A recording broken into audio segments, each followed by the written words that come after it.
Doctor Ramanuj प्रसाद बिहार से के सोनपुर विधानसभा क्षेत्र से निर्वाचित विधायक हूँ। मैंने अपने क्षेत्र के लोगों के बीच उनके परस्पर प्रेजेंट एंड भविष्य के लिए काम किया है। अपने क्षेत्र का औद्योगिकरण के दिशा में प्रयास किया, पहल किया और हमारे यहाँ रोजी रोजगार यानी एम्प्लॉयमेंट के लिए ये नहीं था, इस पर हमने काम किया। हमारे यहाँ जेपी सेतु है, हमारे यहाँ जो रेल के बहुत सारे उपकरण है, उसको हम लोगों ने एक आंदोलन के माध्यम से आंदोलन किया था, उसका मैं लीडर था और ये करके बनवाने का काम किया। आज हमारे यहाँ उससे बहुत सारे जॉब रोजगार क्रिएट हुए हैं और मैं अपने क्षेत्र में इस बात के लिए हमेशा प्रयासरत रहता हूँ कि हमारे यहाँ के लोग पढ़ें, आगे बढ़ें और उनको रोज़गार मिले।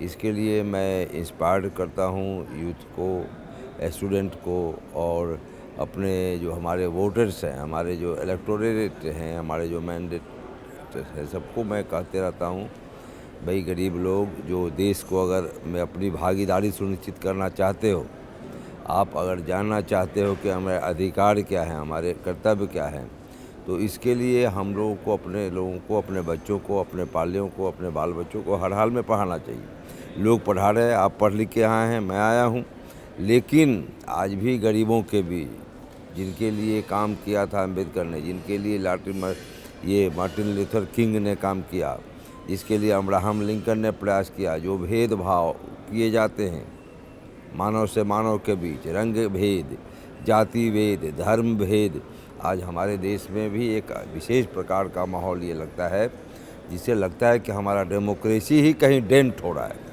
डेमोक्रेसी ही कहीं डेंट हो रहा है।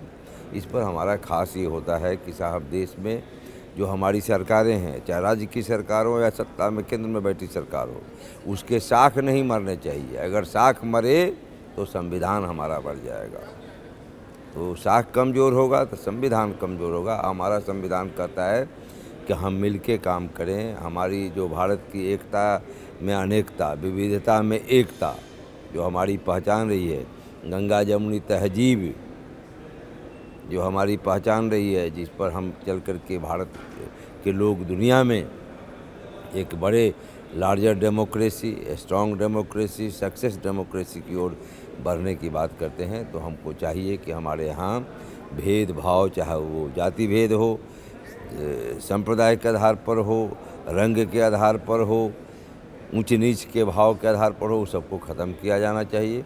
हम पूरे भारतीय हैं, हम भारत के नागरिक हैं।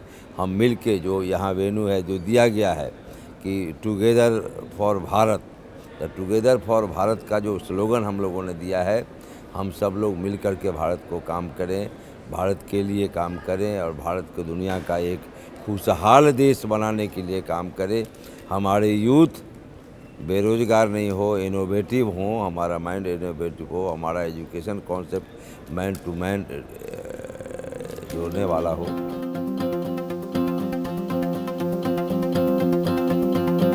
यानी ये जो पहली बार ये हुआ है, ये हमारा नेशनल लेजिस्लेचर कॉन्फ्रेंस जो हो रहा है, ये एक बहुत बेहतर पहल है। ये वेरी इनोवेटिव ये अटेम्प्ट ऑफ आवर ये नेशन कि हम एक साथ मिल रहे हैं। पूरे देश के जो हमारे लेजिस्लेचर्स हैं, हमारे एमएलएज हैं, हम आए हैं, एक दूसरे प्रदेश वाले से मिल रहे हैं, इंटरेक्ट कर रहे हैं। हम उनके जो ये हैं प्रदेश की जो विशेषता है अपने शेयर कर रहे हैं, उनसे जान रहे हैं, अपना बता रहे हैं। तो एक बहुत अच्छी पहल है भारत को मजबूत भारत बनाने के लिए।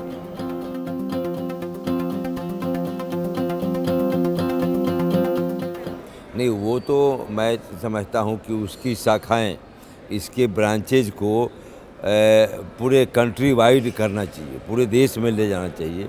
एमआईटी जो एक जगह बना हुआ है महाराष्ट्र ही में है, जहाँ से हम पूरे अपने जो यूथ हमारे आते हैं, स्टूडेंट्स आते हैं, उनको हम पॉलिटिकल अफेयर्स पढ़ाते हैं।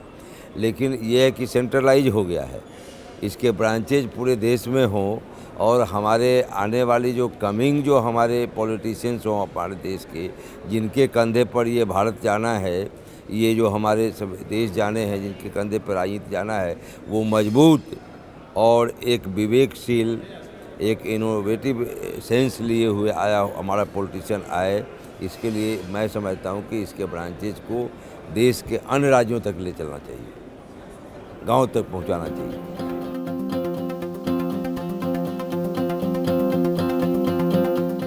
हाँ हाँ, हमारे जो निर्वाचन क्षेत्र की जो चुनौतियां हैं, सबसे बड़ी चुनौती ये है कि हमारे निर्वाचन क्षेत्र की चुनौती है कि हम जहाँ से निर्वाचित होकर के आए हैं जनप्रतिनिधि के रूप में, हमारा वो डेंस पॉपुलेटेड एरिया है।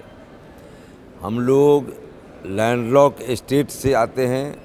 हमारे यहाँ छोटी छोटी नदियों की जाल है जो हमारा अभिशाप बना हुआ है। हम भी जिस क्षेत्र से प्रतिनिधित्व करते हैं, एक तरफ गंगा नदी है, दूसरी तरफ गंडक नदी है, एकदम उसके किनारे पे, उसके ये पे संगम पे बसा हुआ हमारा विधानसभा क्षेत्र है।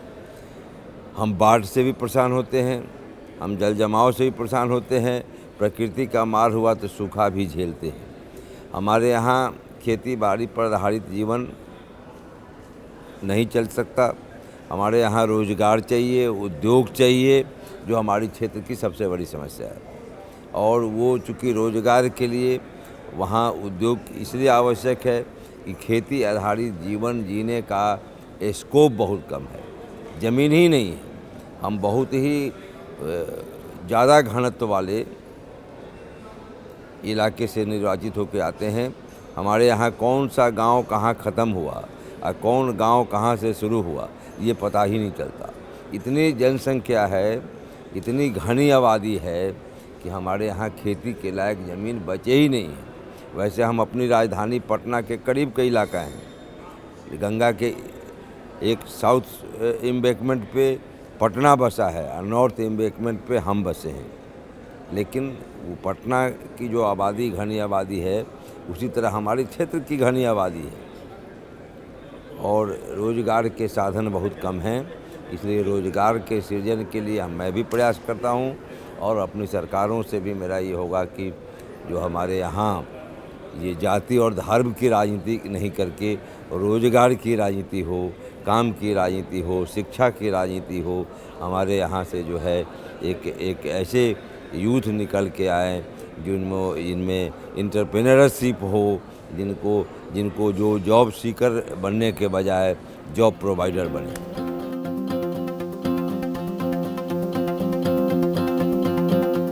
हमारे जो पहले चुनाव के जो अनुभव हैं, तो ये हम महसूस करते हैं कि जो इलेक्टोरल रिफॉर्म्स हुए थे, इलेक्टोरल रिफॉर्म, मैं तो चुनाव लड़ते रहा हूँ लंबे समय से, लेकिन उसमें जो हमारे अनुभव थे कि जो इलेक्टोरल रिफॉर्म्स हुए, जो टीएन सेशन के रिजिम में इलेक्टोरल रिफॉर्म्स हुए, उससे आम लोगों को, गरीबों को बहुत मौका मिला। नहीं तो क्रिमिनलाइजेशन ऑफ पॉलिटिक्स की जो बातें हुआ करती है, उसका इतना इम्पैक्ट था कि मैं भी लड़ता था, दूसरे भी लड़ते थे, और पढ़े लिखे लोग या साधारण परिवार से आए हुए लोग हो नहीं पाते थे।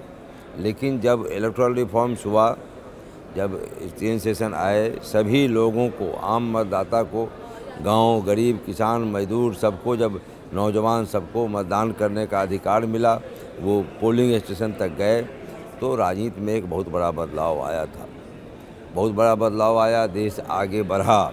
हम लोगों ने उसके पार्ट रहा है, देखा है। इधर के दिनों में देखा जा रहा है कि फिर उसको कहीं न कहीं डिस्ट्रॉय करने का ये हो रहा है, जिसको मिलके बचाना है।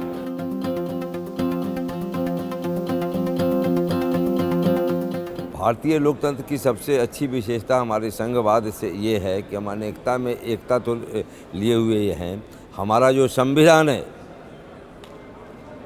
जो संविधान है वही हमारी लोकतंत्र का मूल जो है ये है, और वही संविधान हमें लोकतांत्रिक बनाया था, वही हमें संघात्मक बनाता है, वही हमारा एक भारत का सपना पूरा करने वाला था, जिसको हम लोगों को आज जो है पूरी दुनिया शक करने लगी है कि कहीं इस संविधान को छीन भिन न कर दिया जाए।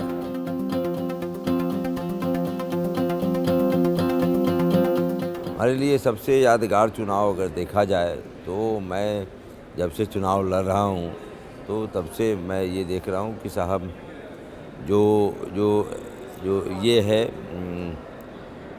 इलेक्टोरेट हैं, उनके जो बिहेवियर का जो अध्ययन मैंने किया है या जो कर रहा हूँ, उसमें मैं समझता हूँ कि सभी चुनाव अपने लिए एक ख़ास अनुभव लेके आते हैं।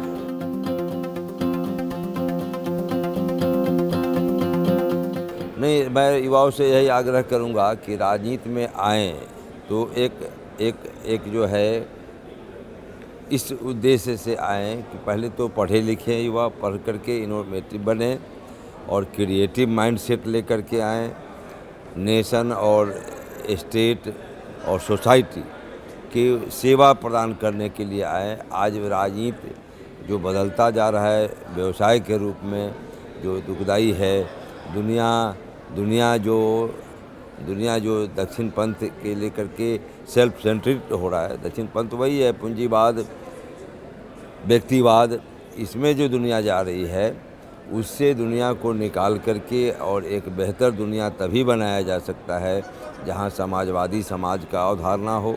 हम जिए, दूसरे भी जिए, लिव एंड लेट लिव, जियो और जीने दे वाली अवधारणा पर जो समाज बनेगा, वही समाज, वही राज राष्ट्र बेहतर राज राष्ट्र होगा।